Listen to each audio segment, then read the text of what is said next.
होना चाहिए कि हम लोग ये सोचना चाहिए कि डिनेस्टिक होना चाहिए क्या एक फादर का लड़का ही बनेगा अध्यक्ष, ये कभी सिस्टम चेंज होना चाहिए। नरेंद्र मोदी एक चाय वाला जब देश का प्रधानमंत्री बन गया, पूरे देश में ओबीसी था। yes. याद रखिए साहब, ओबीसी, अदर बैकवर्ड क्लास, बिल्कुल बिल्कुल बिल्कुल, पिछड़े वर्ग से, पिछड़े वर्ग से जी। तो देश के प्रधानमंत्री, हर यूथ में गरीब से गरीब एक जनता जो है उसके एक जोश में आ गया कि अगर वो बन सकता तो हम भी, आवर फ्यूचर इज ब्राइट।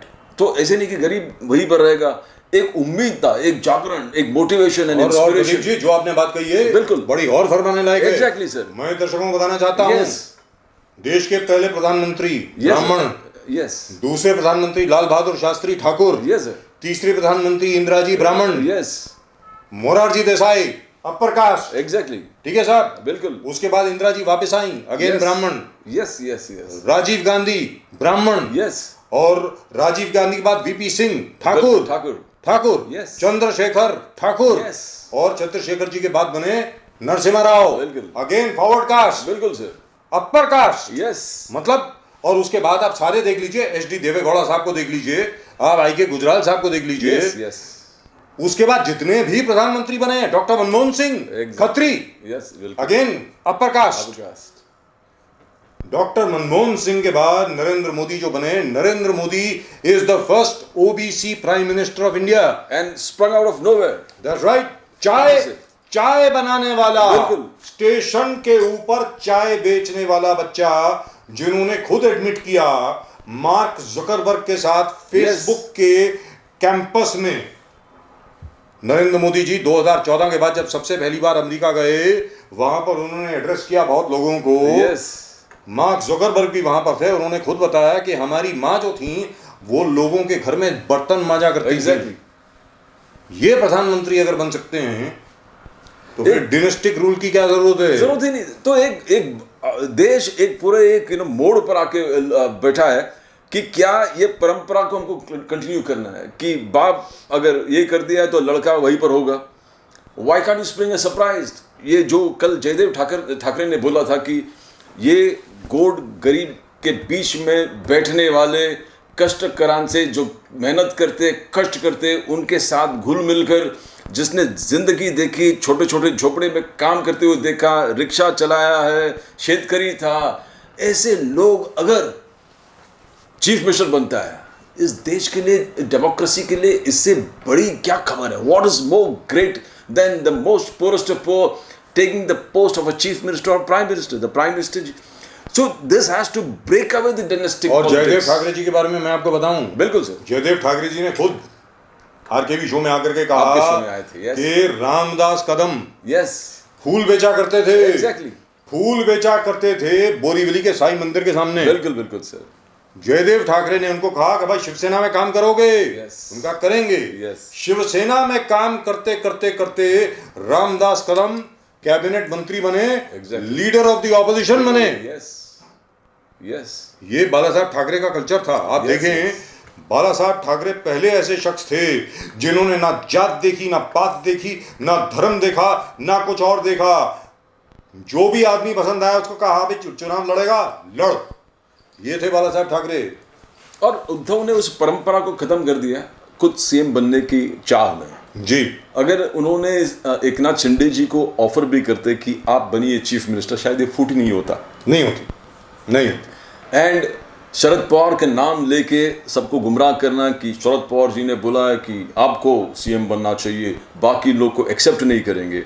और वही शरद पवार जी बाद में बोलते कि उनके सीएम तो उनके पास था, और जो जिसको भी उन लोग बनाए तो हम सपोर्ट करते थे। जी, वो खुद ही अपनी चीज को contract, Sharad Pawar always known to contract whatever he says. But all these things could have, why if Bala, अगर Uddhav Thackeray was maintaining the status of Bala Saheb Thackeray कि हम वहां नहीं जाएंगे, हम एडमिनिस्ट्रेशन में पद नहीं लेंगे, अगर उस पर अगर टिका होता तो उनका ग्रेस भी होता।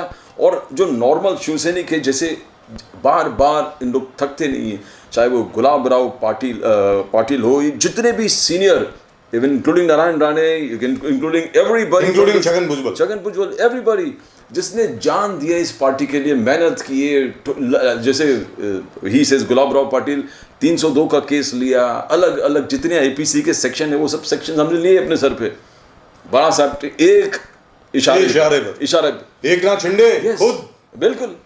और एक नाथ शिंदे खुद उज्ज्वल साहब को बोल रहे थे कि आप तो बॉर्डर क्रॉस करके बेलगांव से भाग के आए, उसके बाद हम लोग जो अंदर घुसे, हम लोग 1-1.5 महीना जिस प्रकार से पीटा अंदर जेल में, तो ये लोग वो लोग थे जो ग्राउंड से आए, लोगों के साथ रहे, शिवसेना को जो आज एक शिवसेना बरगद का पेड़ जैसे बना हो, उसको बनाने में इन सबका हाथ है। आप इनके कंट्रीब्यूशन को नेगेट नहीं कर सकते, और वही उद्धव जी ने किया। जो पहले उन्होंने बोला कि ये रिक्शा वाला, ये पान पट्टी, और जो आदमी ये सब बोल रहा था वो आज जेल में है जी। And all the people Shivsainiks are happy that this people, because that was Shivsena. Shakuni मामा, यस, गाड़ी चला के बाला साहब के एक आदेश पे पूरे पार्टी को इतना जिंदा करके इतना बड़ा कर दिया। और आज आप लेकिन प्रदीप जी मजाक उड़ा रहे हो कि आप रिक्शा चलाते थे, आप ये पान पट्टी में बैठता था, वॉचमैन थे, आप ये बन गए। प्रदीप जी, यस, बाला साहब ठाकरे के सामने बैठ करके, उनकी गोद में बैठ करके Yes. उद्धव ठाकरे ने खुद देखा है, बिल्कुल भाई हम तो बाला साहब ठाकरे के दोस्त हुआ करते, यस, हमको तो मौका मिलता था उनको 2 हफ्ते में 2 या 3 दिन मिलने का, Correct. रात को जाकर के वहां पे बिल्कुल, उनके साथ डिनर खाने का या उनके साथ बातचीत करने का, 2-2 घंटे 3-3 घंटे उनके साथ बैठ करके। उद्धव ठाकरे तो 24 घंटे उनके साथ थे। बिल्कुल, उद्धव ठाकरे तो ये देख रहे थे कि मेरे पिताजी कैसे काम कर रहे हैं। एग्जैक्टली। उन्होंने जिंदगी में आज तक कभी किसी नहीं कहा, किसी को ये नहीं कहा ए रिक्शा वाले या ए साइकिल वाले, आज तक कभी नहीं कहा। बिल्कुल, हमारे सामने की बात है। Exactly sir. छोटे से छोटा आदमी हो, बड़े से बड़ा आदमी हो, बाला साहेब ठाकरे का हर एक के प्रति व्यवहार वही था।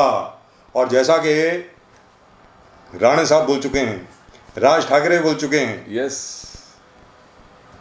छगन भुजबल साहब कितनी बार बोल चुके हैं, यस, बाला साहेब ठाकरे की डांट में भी प्यार हुआ करता था। यस, लेकिन बाला साहेब ठाकरे की डांट सुनना स्वीकार है, वो आशीर्वाद है। बिल्कुल। अब संजय राउत की डांट कौन सुनेगा, आप मुझे ये बताइए।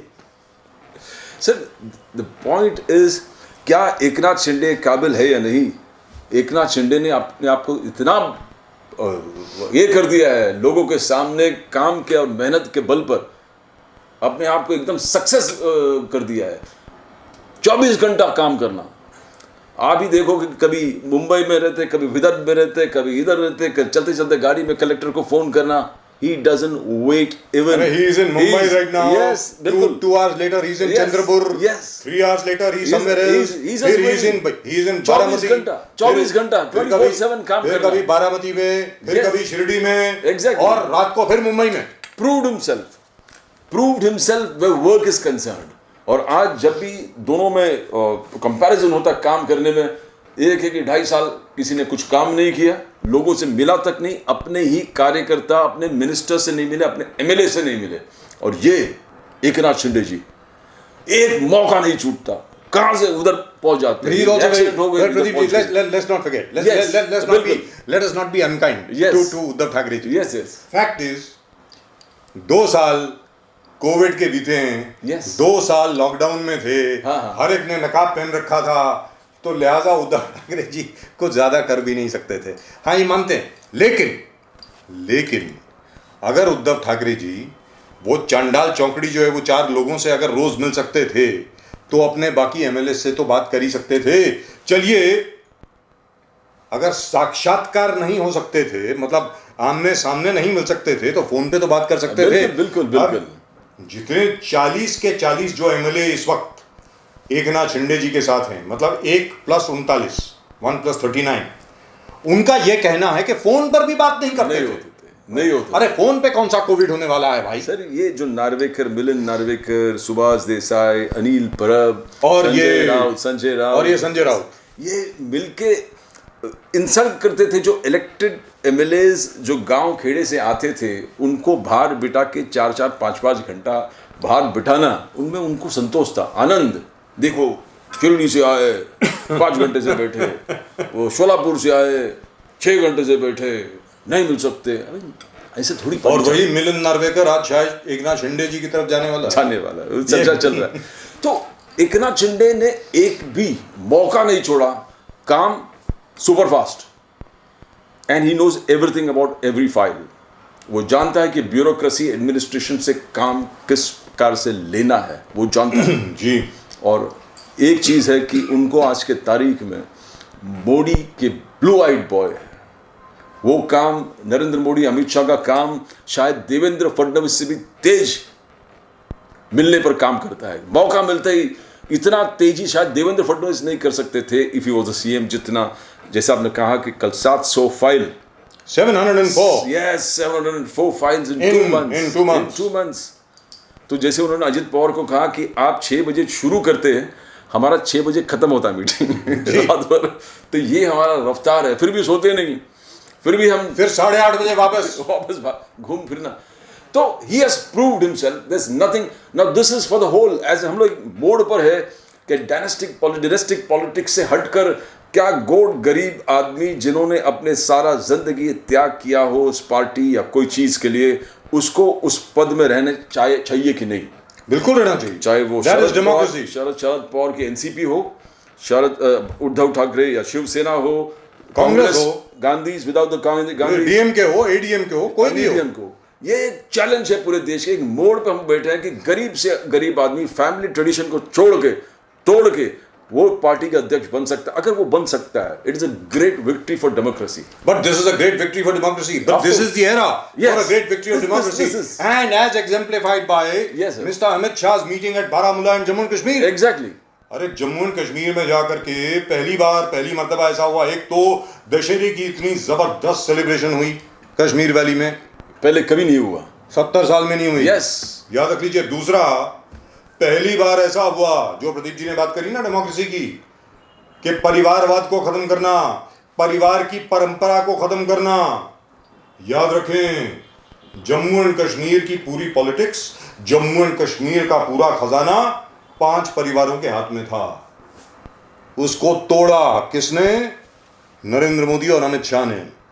आर्टिकल 370 को रिपील करके अमित शाह ने पहली बात क्या कही कि आज की तारीख में schedule caste, schedule tribes, OBCs, सबको जो रिजर्वेशन मिल रही है वो इसलिए मिल रही है क्योंकि आर्टिकल 370 रिपील हुआ है। एग्जैक्टली। धारा 370 के रहते हुए प्रदीप जी पहाड़ियों को कोई रिजर्वेशन नहीं थी, शेड्यूल कास्ट, शेड्यूल ट्राइब्स को कोई रिजर्वेशन नहीं थी, बाकड़ वालों को कोई रिजर्वेशन नहीं थी। अब मेरी बात सुनिए, जो ये मुफ्ती परिवार, अब्दुल्ला परिवार, अंसारी परिवार, बख्शी परिवार और लोन परिवार, टोटल ये 5 परिवार थे। बिल्कुल। Sounds like the 5 families of the Godfather. Yes, right? Exactly, sir. The 5 families. That's what it says. They were the mafias. He calls them mafia families. They were the mafia families. They were the people controlling all the assets of Jammu and Kashmir, and they were the people who had divided the entire treasury of Jammu and Kashmir among themselves. आखिरकार, what explains the enormous wealth of all these people? आप देखें इनका क्या business है भाई? महबूबा मुफ्ती जी, अरे बाप रे बाप, हजारों करोड़ों की मालिक। एग्जैक्टली। अब्दुल्ला साहब हजारों करोड़ों के मालिक।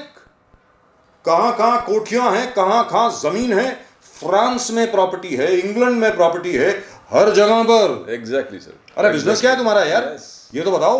मतलब आप समझ सकते हैं, धीरूभाई अंबानी के बाद मुकेश अंबानी, अनिल अंबानी, सिंघानियाज, अपने विजयपत सिंघानिया के बाद हमारे गौतम सिंघानिया और उनके बड़े भाई मधुपति सिंघानिया, आजकल क्या है मुझे मालूम नहीं है, लेकिन बाकी पीरामल जो है, पीरामल फैमिली जो है, आप जानते हैं कहां से है। बिरला को कुमारमंगलम बिरला हो गए, जीडी बिरला साहब की अलग से फैमिली हो गई, सब कुछ किए। अरे इनका क्या बिजनेस है सबको मालूम है। तुम्हारा क्या बिजनेस है भाई? एज अमित शाह सेड, इनका बिजनेस पॉलिटिक्स है। पॉलिटिक्स के थ्रू ये बिजनेस करते हैं और पूरे जम्मू एंड कश्मीर का खजाना इन्होंने अपने कब्जे में कर लिया। आज पहली बार ऐसा हुआ है पिछले 2 या 3 साल में, 2019 के बाद, कि इस खजाने से इनकी पकड़ अलग की गई है। इसलिए सबको दर्द हो रही है प्रदीप जी, बहुत दर्द हो रही है। और दिल्ली का जो लट्यंस बंगलो जोन है, वहां के पत्रकारों को और भी ज्यादा दर्द हो रही है। क्यों? क्योंकि नरेंद्र मोदी और अमित शाह और बाकी सब जितने भी नए लोग आए हैं दिल्ली में, वो पहचानते ही नहीं आप अंग्रेजी वालों को। आप जो Oxford, Cambridge, Harvard, Yale, Stanford, Berkeley वाले जितने लोग हैं, उन सब लोगों को उन्होंने कहा है कि भैया ये हिंदुस्तान है। बिल्कुल। ये नया हिंदुस्तान है, समझे कि नहीं? यहां पर एक चाय वाला प्रधानमंत्री बना हुआ है, वो आपको कभी नहीं भूलना चाहिए। वो नरेंद्र मोदी ने सारे हिंदुस्तान को ही नहीं, सारी दुनिया को दिखा दिया है। प्रदीप सर एग्जैक्टली आप देखोगे आफ्टर 370 एब्रोगेशन हमने Narendra Modi, Amit Shah and the government didn't stop there, they went to change the entire demographics. जिस प्रकार से उन्होंने हॉस्टाइल बना के रखा था, डिलिमिटेशन के माध्यम से मेजॉरिटी एरियाज को उन्होंने एलिनेट कर दिया है, और उन्होंने डोमिसाइल क्लॉज 5, 6, 10 लाख लोगों को डोमिसाइल सर्टिफिकेट इशू किए कि आप जाकर वहां पर रह सकते हो। The very fact that you can go and buy properties there, you can go and stay there, you Yes. can conduct business there, trade, commerce, you change the entire way scenario, and this is after thorough plan. ऐसा नहीं कि आपने सिर्फ वो कानून ही change कर दिया और उसको छोड़ दिया, और उसके बाद बैठ गए। आप एनफोर्स किए, 3 क्षेत्र में इनको बांट दिए, और वहां से डिलिमिटेशन करके एरिया को छोटे छोटे करके बाहर के लोगों को बसाया। कश्मीरी पंडित्स को मोटिवेट किए, भले छुटपुट घटना हुए थे कि जब कश्मीरी पंडित्स को आके अटैक करना वगैरह, अंडर कंट्रोल। जब इतना बड़ा स्टेट है, 1-2 हत्या, जैसे अमित शाह जाने वाले थे, कोई पुलिस ऑफिसर को कोई और कोने से उड़ा देना, I mean it doesn't work anymore. It shows the desperation of people. Desperation of the people, but they have achieved what nobody in the history of free India has achieved. Yes. And this is not only by sitting in the office, making a formula and seeing that it's implemented to the T, to the last bottom, to the ward. That's right. Same thing Prime Minister Modi is doing, and same thing here in Pradeep Maharashtra. जी, Eknath एक चीज Shinde. नहीं भूलनी चाहिए। बिल्कुल अभी सही। कश्मीर पर ही हैं, एक Yes. आखिरी चीज कश्मीर पर, जो पंचायत और डिस्ट्रिक्ट की इलेक्शन हुई हैं Yes. कश्मीर में, जम्मू Exactly. कश्मीर में, याद रखें, वहां पर कोई अब्दुल्ला, कोई लोन, कोई मुफ्ती, कोई अंसारी, इनमें से कोई नहीं आया है, कोई बख्शी, इनमें से कोई नहीं आया है। सब नए लोग आए हैं। Exactly. सब नए लोग आए हैं। सब वो लोग आए हैं जो असल में वहां की धरती से जुड़े हुए हैं, जिन्होंने असल में काम किया है वहां पे। Exactly. That's- सबसे बड़ी बात यह है। बिल्कुल। और तीसरी चीज क्या है, एक चीज नहीं भूलनी चाहिए, लद्दाख को आपने जम्मू एंड कश्मीर से जो अलग किया, Yes. आज पहली बार ऐसा हुआ है कि लद्दाख में असल में प्रगति की एक लहर शुरू हुई है। Exact development. Ladakh everywhere. has actually started to develop बिल्कुल। now. जब मोदी जी कहते हैं ना 70 साल से कुछ नहीं हुआ, 70 साल से कुछ नहीं हुआ, लोग बड़ा मजाक उड़ाते थे उनका, क्योंकि वो कभी कभी अपने 5 साल भी गिन लेते थे उस 70 साल में। लेकिन असल में अगर जम्मू एंड कश्मीर का जो पुराना स्टेट था उसकी अगर तुलना की जाए तो असल में 70 साल से कुछ नहीं हुआ था। Nothing. 2019 में जब से ये आर्टिकल 370 रिपील हुआ है, तब से असल में होना शुरू हुआ है। बिल्कुल। तो उधर डेमोक्रेसी और इधर डेमोक्रेसी मुंबई में, सीधी बात है, जनतंत्र राज्य में, जनतंत्र का मतलब होता है डेमोक्रेसी। जब तक ग्रास रूट्स तक, धरती तक डेमोक्रेसी अगर नहीं है तो उसका कोई फायदा नहीं है, सीधी बात है। इसमें 2 चीज सिद्ध हो गया सर। This is personally end to dynastic politics, yes, कि बाप लड़का वही करेगा जो बाप करता है। बट सेकंड थिंग, जो रिप्लेस कर रहे हैं वो देख रहे हैं कि होनहार है, काम करने वाला, जी। एकदम डिस्टिंग्विश, कि अपने जो भी काम दिया है एग्जेम्पलरी तरीके से उसको कमिट करके एग्जीक्यूट करना, ये हमने मिसाल देखे हैं। तो डेमोक्रेसी के लिए ये भी है कि रिप्लेसमेंट जो आ रहा है is better than the original. right, which is not happening in the Congress. It's not happening in the Congress. Congress is still trying to find out their roots, Yes. and the replacement is worse than the existing one. And probably they want to show to the world that देखो हमारा replacement इतना खराब, तो we should go back to Rahul Gandhi. we should continue with Rahul Gandhi. You need to. ऐसा नहीं हो सकता the oldest party don't have great people. It is either by force. Shashi Tharoor is definitely not the best alternative. No, he's not. No, but not Mallikarjun Kharge also. They are dynamic. I think the very best person for the job is Rahul Gandhi. As far as the Congress is concerned. As of today. As of today. Congress के लिए सिर्फ एक ही विकल्प है, वो है राहुल गांधी। लेकिन उसके बारे में कल बात करेंगे। आप सब लोगों के लिए हमारी बहुत बहुत शुभकामनाएं। नवरात्रि आ चुकी है, नवरात्रि की शुभकामनाएं, विजयदशमी की शुभकामनाएं, अभी दिवाली आने वाली है। But I know what I was so impressed by all these things, the developments, is that जो नया आदमी टेक ओवर कर रहा है, जी। He is committed himself to the poor and downtrodden. Yes, most मैं important. वहां से आ रहा हूं, I am coming from the most post poor segment of the societies. Which is what people can't swallow. They can't Which swallow. is what They the can't establishment swallow. can't swallow that. Yes, they जी, can't. बिल्कुल, They दुरुस्त can't. बात। So that is the greatest thing for democracy. एक तो होनहार है, और दूसरा वो एकदम छोटे लेयर से बाहर निकलकर एकदम टॉप लीडरशिप पे That पहुंचे। is what Modi has wrought. Exactly. That is the Modi revolution. Yes, yes. Modi revolution का, मोदी की क्रांति का मतलब Yes, यही है। यही Right, that's it. That's all we've got for you in tonight's show on Nation Now. Nation Now में आज प्रदीप जी और मेरी तरफ से सिर्फ इतना ही। आप सब लोगों को नमस्कार, जय हिंद, जय महाराष्ट्र, जय भवानी, जय शिवाजी, वंदे मातरम।